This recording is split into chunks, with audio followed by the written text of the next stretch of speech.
दोस्तों नमस्कार। कानूनी बातें बताने वाले मेरे YouTube चैनल में आपका स्वागत है।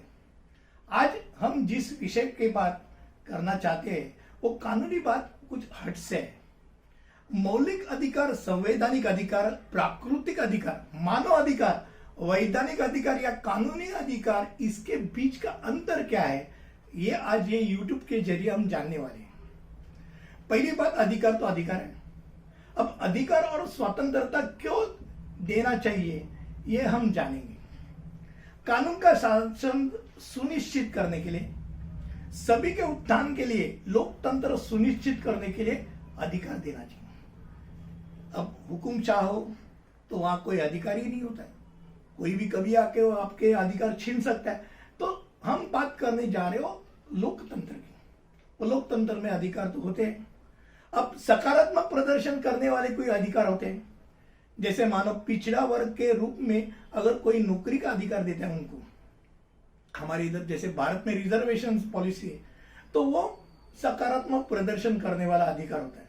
अब नकारात्मक भी अधिकार होता है, यानी उदाहरण के तौर पे अभिव्यक्ति की स्वतंत्रता आप रोक नहीं सकते, अभी रोक नहीं सकते, तो नकारात्मक अधिकार है, यानी परहेज करना है।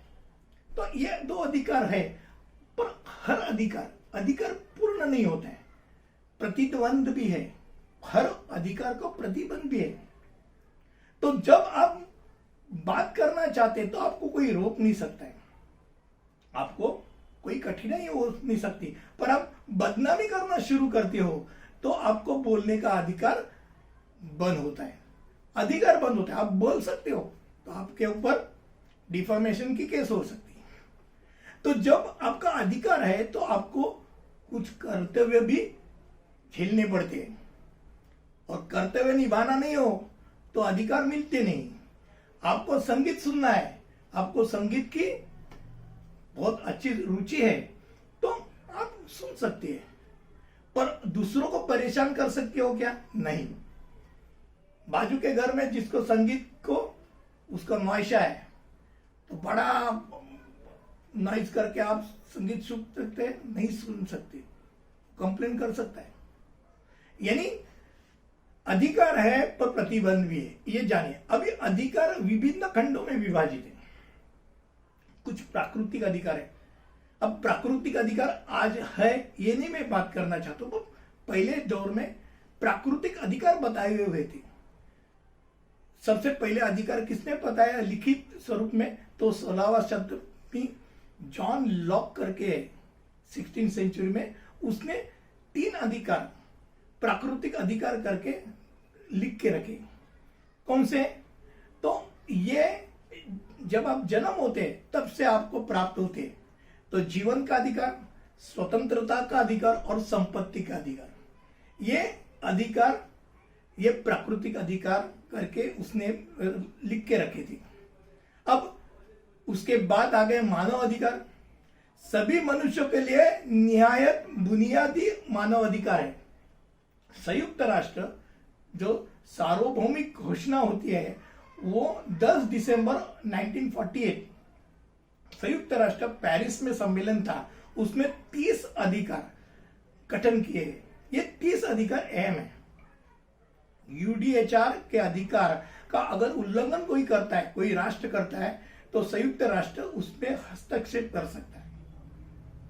तो ये जानने के बाद ये जो मानव अधिकार है, ये मानव अधिकार 30 जो अधिकार है उसमें से बहुत सारे अधिकार हमारे संवैधानिक अधिकार के भाग है, संविधान में आ गए, क्योंकि संविधान भी उसी समय, हमारा भारत का संविधान भी उसी समय हुआ था। अब मौलिक अधिकार कौन सा है? संविधान भाग 3 कॉन्स्टिट्यूशनल, अपना इंडियन कॉन्स्टिट्यूशन के पार्ट 3 ने मौलिक अधिकार दिए। ये भारत में संविधान के अनुच्छेद 12 से लेके 35 के बीच ये मौलिक अधिकार है। ये अब 6 बचे हैं, पहले 7 थे। अब तुमको तुम्हारा संपत्ति का अधिकार अब नहीं रहा, पहले वो भी था, 7 अधिकार में थे, अभी 6 अधिकार बचे हुए। अब ये अगर कोई उल्लंघन करते हैं तो अगर ये उल्लंघन करते हैं तो आप धारा 32 के तहत सर्वोच्च न्यायालय में जा सकते हैं। या 226 के अनुच्छेद उच्च न्यायालय में आप जा सकते हो, रिट पिटीशन डाल सकते हो और तुम्हारा अधिकार, मेरा अधिकार छीना है यह बता सकते हो, उसके अगेंस्ट में आप जा सकते हो। संवैधानिक अधिकार, अब यह अधिकार था क्या?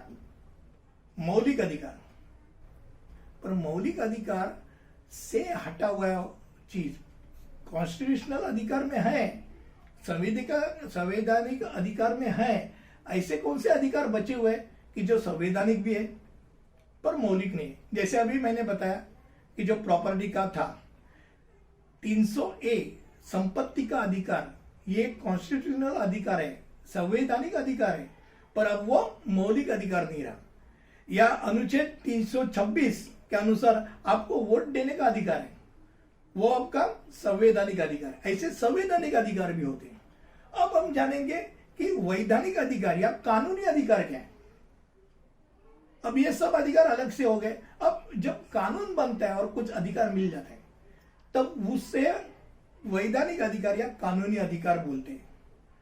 जब संवैधानिक अधिकार जो मौलिक अधिकार नहीं, वो अगर कोई छीनता है तो उसके अगेंस्ट में आप कहां जा सकते हो? उच्च न्यायालय में जा सकते हो। 226 अनुच्छेद के अनुसार उच्च न्यायालय में उसके अगेंस्ट में जा सकते हो।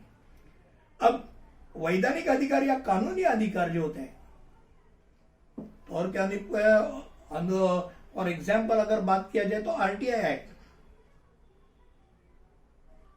तो RTI act right of information या आज का अधिकार है। अगर वो कोई मानता नहीं है तो उसके अगेंस्ट में कैसा जाना है, अपील कैसी करनी है, वो उसमें दिया है। आप उच्च न्यायालय में नहीं जा सकते, वो आपको उसी दायरे में से यानी निचले अदालतों से होकर ही ऊपर जाना है। और निचले अदालतों में जाने के पहले भी अपील में गए क्या, सेकेंड अपील में क्या, फर्स्ट अपील, सेकेंड अपील, ऐसा करके करके एक एक स्टेप लेके आपको ऊपर जाना है। आप डायरेक्ट नहीं जा सकते।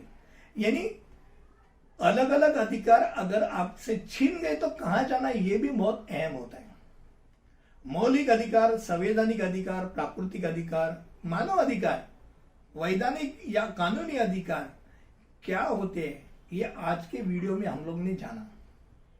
मुझे लगता है बहुत अहम है और हर अधिकार क्या होता है मैंने आज के वीडियो में आपको बताया। आपको ये जरूर अच्छा लगा रहे तो ये YouTube शेयर सब्सक्राइब करने के लिए मत भूलिए, इंस्टा को फॉलो करने के लिए मत भूलिए। और अगले वीडियो तक जहां मैं और कुछ टॉपिक लेके आपके सामने आऊंगा, तब तक के लिए अलविदा, धन्यवाद।